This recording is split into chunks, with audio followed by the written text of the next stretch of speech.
Hello बच्चों, let us read the question. The question says explain why zinc and cadmium are soft metal.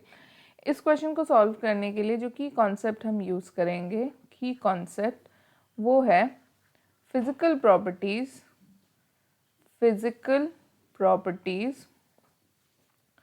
Properties of D block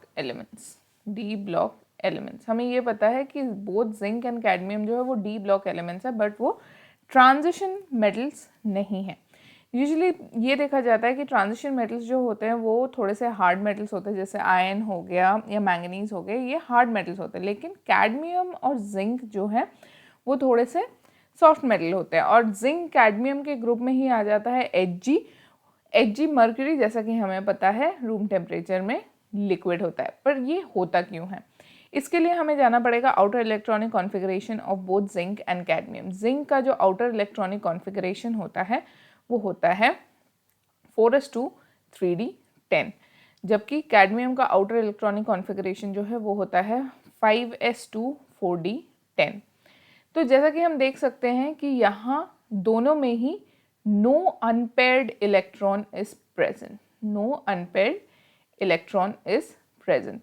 अब unpaired electron की वजह से क्या होता है, अनपेयर्ड इलेक्ट्रॉन की वजह से जिसके पास जितना अनपेयर्ड इलेक्ट्रॉन होगा, जैसे कि हमें पता है आयरन में 4 अनपेयर्ड इलेक्ट्रॉन होता है, मैंगनीज में 5 अनपेयर्ड इलेक्ट्रॉन होता है।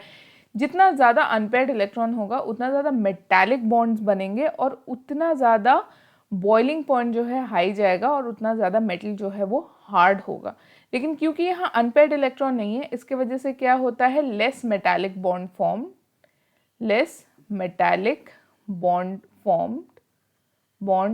फॉर्म्स।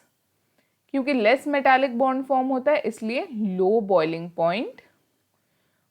पॉइंट लो होता है, और इसके वजह से ये जो दो मेटल्स होते हैं ये सॉफ्ट मेटल्स होते हैं।